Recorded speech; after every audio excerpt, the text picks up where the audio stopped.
Welcome back, folks. Let's get right into it, shall we? First off, the glyph at Florence's Ospedale degli Innocenti. This is a symbol you've likely seen in the past, and chances are it makes you think of ancient Egypt. Well, if so, you're on the right track. This is known as the Eye of Horus. It's a symbol of health, royalty, power, and overall protection. Horus in ancient Egyptian mythology was the sky god, and this was representative of his right eye. The eyes of Horus also make numerous other cameos in mythology, such as Wadjet, the snake-headed goddess. She had Horus eyes whenever she was painted. Also, it was common for the Egyptian pharaohs to have this painted on their faces or even adorning their jewelry and tombs. But moving past that... Do you see what's going on? Not yet, but you will.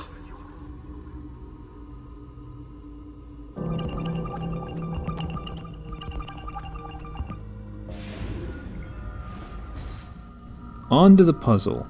First part, we've got a number of famous people here, both mythologically and historically. As hinted at the top line, there is a common theme between these guys.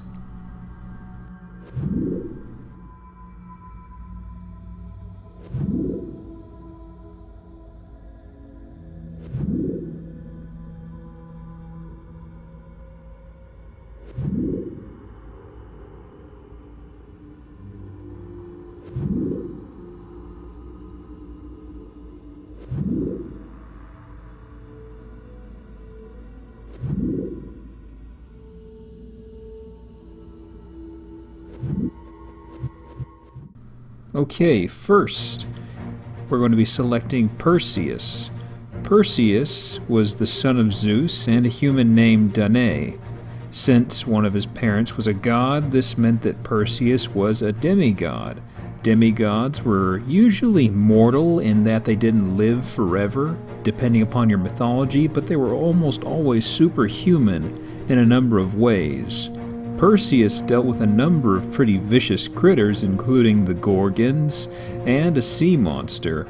If you've ever seen Clash of the Titans, that's a pretty decent embellishment of it. I'm a sucker for Harryhausen flicks, so you really should give it a look. What? A new one? What are you talking about? There wasn't a new one. Okay, moving past that, where does the sword... You know, I'm not gonna play dumb here. It's hinting at a sword. And that's the common theme here. Where does the sword come up in the tale of Perseus? Well, there is a sword that's kind of downplayed, but Zeus gave Perseus a sword made out of adamantine in order to kill the Gorgons. Given how adamantine has a lot of variation in its meaning throughout years of mythology, we'll just say that it's a very hard, very sharp sword, because for all intents and purposes, that's what was inferred. Next up is Attila the Hun. The Huns were pretty infamous even before Attila had his reign. They were a conglomerate of the Eurasian barbarian tribes. The empire reached its largest extent under Attila, though, ended up spanning from the Caspian Sea to the Black Sea and nearly the Mediterranean by the time he died. Rome was speeding towards its collapse, and Attila was pleased to take advantage of this.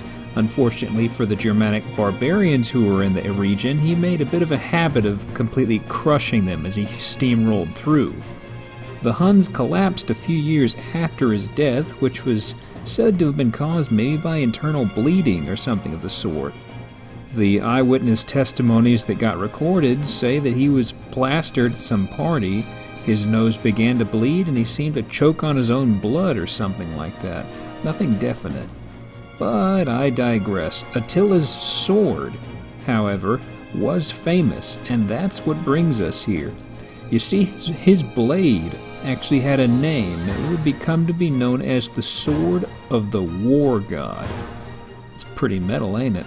Well, he was a brutal fighter, and given the size and power of his forces, he easily scared opposition into believing that he was God's wrath upon the lands.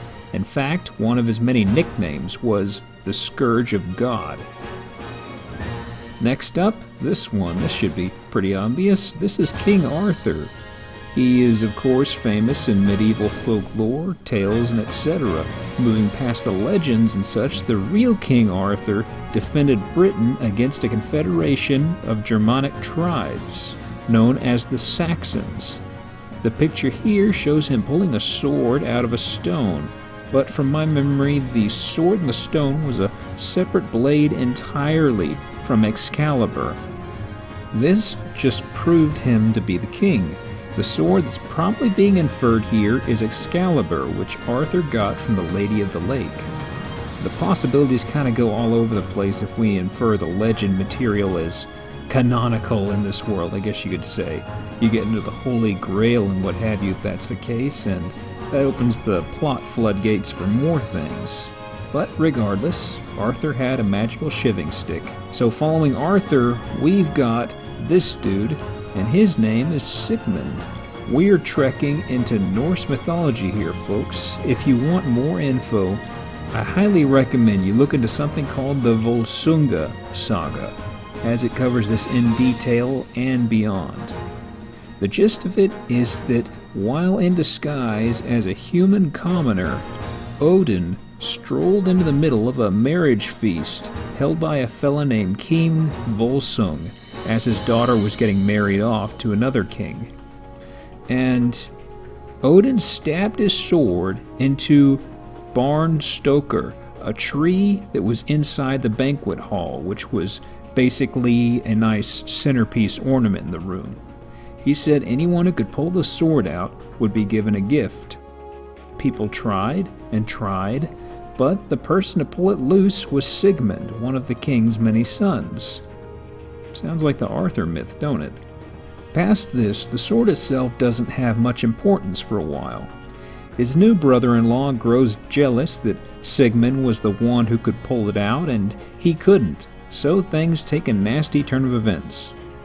In a brief summary, dads and bros get eaten by the mother-in-law, who's a wolf, Sig gets smothered in honey and bites her tongue off, incest happens, and werewolves too.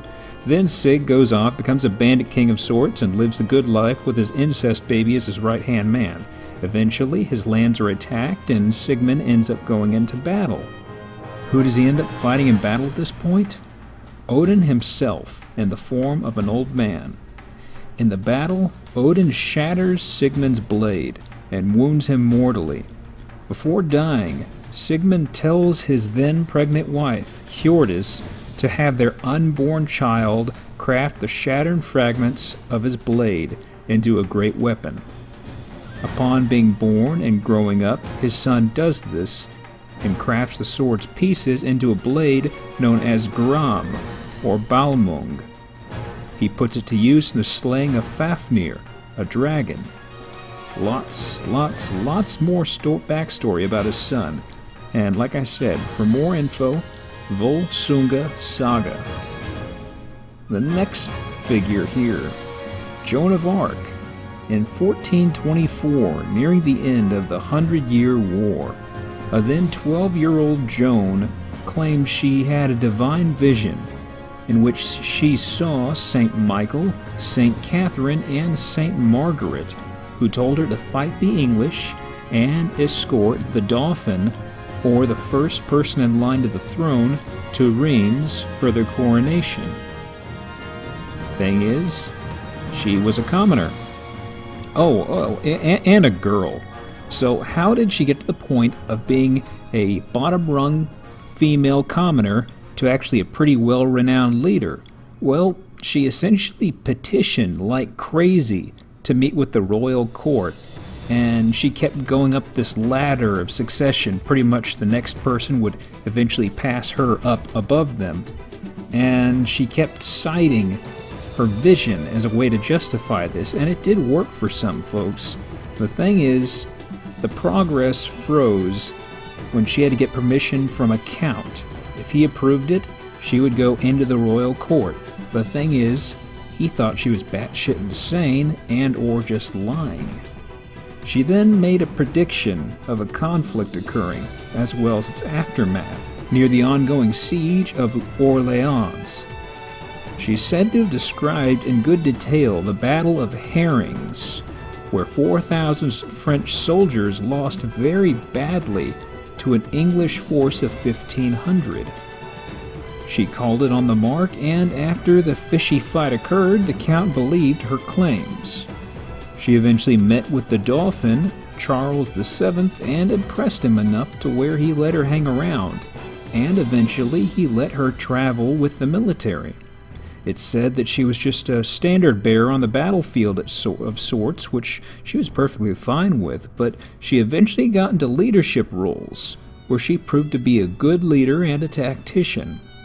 The French military by this point were largely defensively minded, whereas she was incredibly aggressive.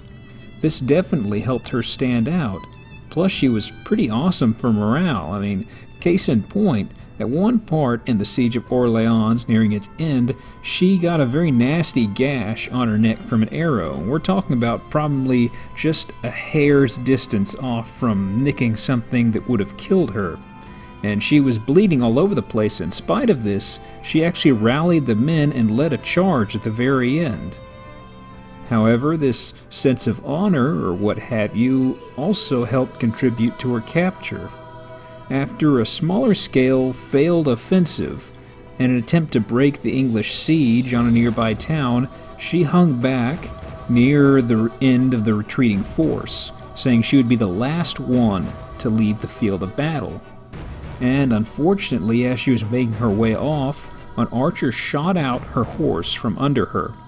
And, get this, after being surrounded by the enemy, she refused to surrender, and she had to be beaten and taken by force. Bear in mind that this was a girl who was only 18 or 19 by this point.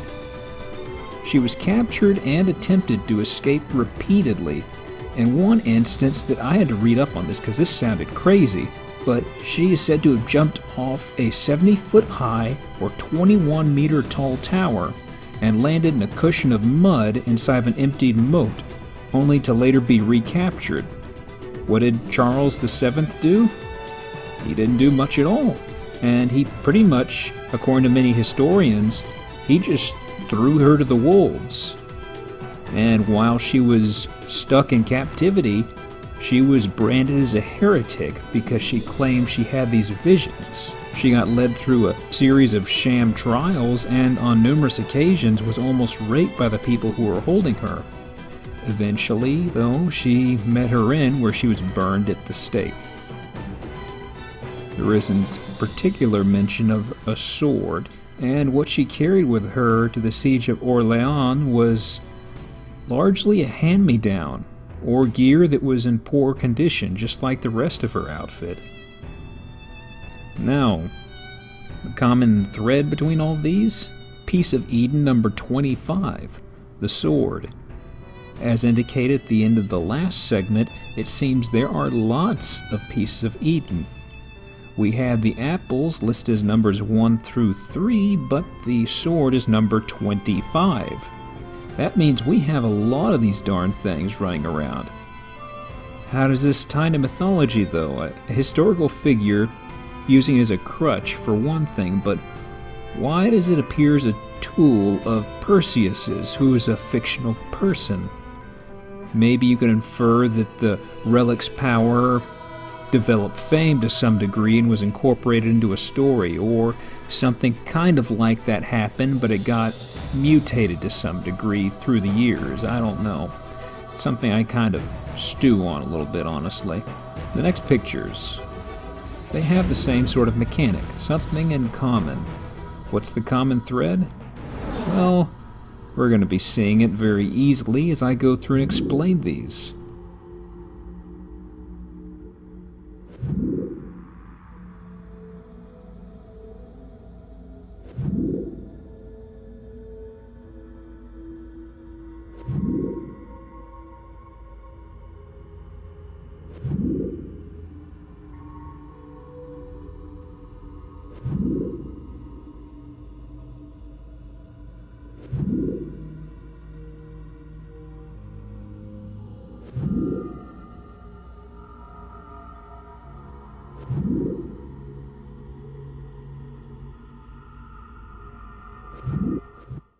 Okay, first off, the common thread I'm seeing here is a staff. So, first one up. Let's move through these. The first one is John the Baptist. He's a pretty well-known religious figure in numerous religions, including Christianity, among others. He baptized Christ and was one of the folks who helped preach Christianity in its primordial stages. Could cover more on him, but it kind of goes all over the place.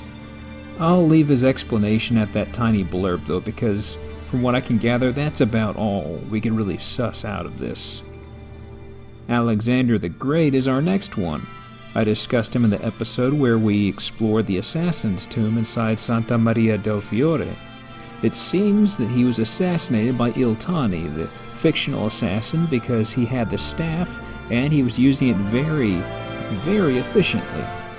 We could probably tag him as a Templar, given his exploits and the end at the hands of an assassin. Next up in our lineup is Shabbataka, ruler of Egypt from 706 or 702 BC to 690 BC. He's referred to as Shabbataka here, but Shebitku is more accurate. His historical details, given how far back this is, are really thin, but the gist of it seems to be that he took a firm stance on opposing an Assyrian expansion. Assyrian forces made a push towards Jerusalem, and this led to Shebitku fending them off with his forces, along with the Kush army. After him, we have Peter, somebody else tied to Christ. Now, Peter was a disciple of Christ, and he founded the first actual Christian religion. This placed him at the role of the Pope, even though he never took up the title, but it seems to have been entirely inferred. Now, I've come to think that there was a very literal baton pass of sorts here with the staff, probably between John the Baptist and to Peter. Now, finally, we've got Moses, highly revered within Judaism, Christianity, as well as Islam and other faiths. He has a number of stories that your mind likely clicks to, I'm sure. You've got the burning bush, where God told Moses to ask for the release of the Israelites held within Egypt. He warned the Pharaoh of the 10 deadly plagues should he not comply. This leads to the parting of the Red Sea, and then to Mount Sinai, where he received the 10 commandments. Then they wandered around the desert for a while. The parting of the Red Sea is a major focus here, though. The Pharaoh allowed Moses to leave with the Israelites, but he sent out forces to pursue them shortly thereafter. When he comes to the Red Sea, God instructs Moses to raise his staff before the Red Sea, and this causes it to divide. The inferred staff here is the key focus. All of the other similarities bring us to a key thing, and that result is this. Piece of Eden number 34, the staff. These two items bring up something kind of interesting. The apples are all we've seen up to this point, and they caused illusions. You've got the sword and staff now laid before us, which are numbered much higher. The staff is piece of Eden number 34 after all, and that means we've got somewhere around 30 other pieces of Eden aside from the sword, staff, and 3 apples that we have no clue about. And since they aren't all just apples, we aren't really sure what those could be. Next up, San Lorenzo. On the roof, on the back side, is a dome that has this. Monkey. That's a monkey. But this is no ordinary monkey. This is a copy of the Peruvian lines within the Nazca Desert. The Nazca folk made numerous drawings like this, and they were all gigantic. Supposedly they made them for the gods to admire.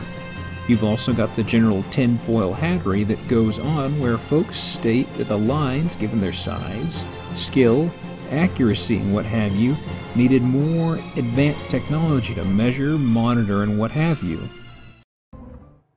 They were mostly heroes, see how the lineage is disrupted? The web of history traps the good, and the evil take what is not theirs.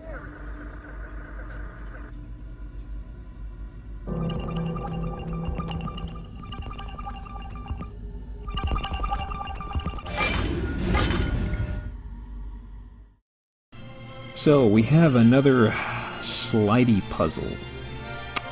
This is different from what we saw in the past. Rotating puzzles from here on out have a bit of a gimmick to them. For example, turn one of the ring layers, and on some layers, they're connected. So if you turn one of these rings one position, there could be another that's going to move 2 or 3 positions. It's just kind of squirrely. So high speed, gonna speed this up while I talk. This has just one topic that spans across all of these. The focus, Cain and Abel. Cain and Abel were the sons of Adam and Eve. Now, Adam and Eve and Cain and Abel have numerous different versions and interpretations across Christianity, Judaism, Islam, and others.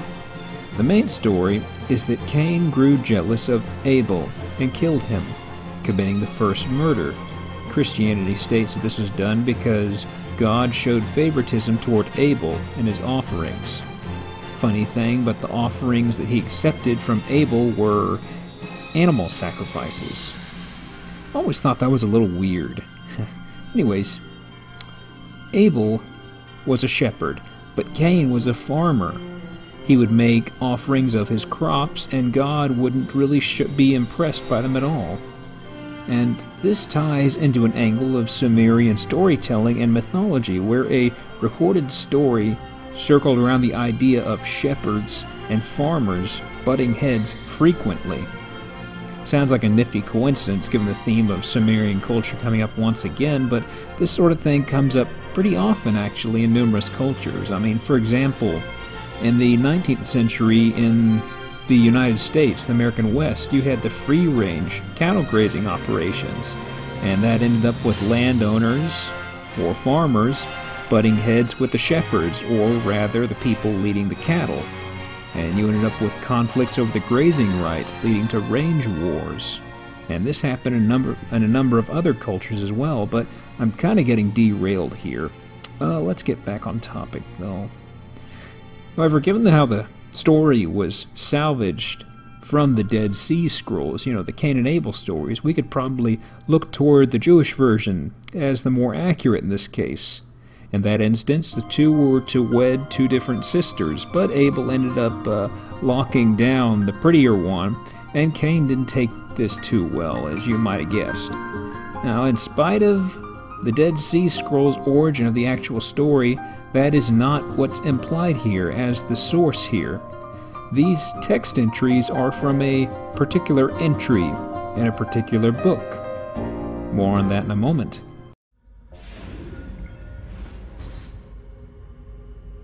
Behold, the mark of Cain.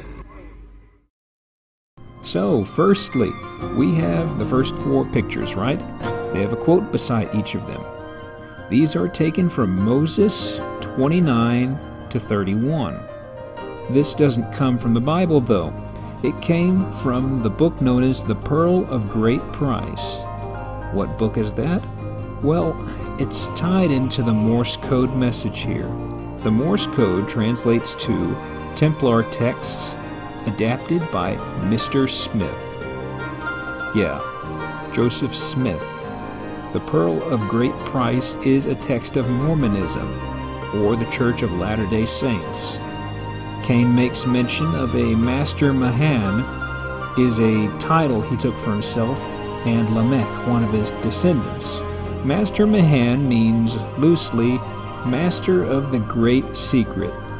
In this case, he entered a pact with Satan and killed his brother out of jealousy and rage.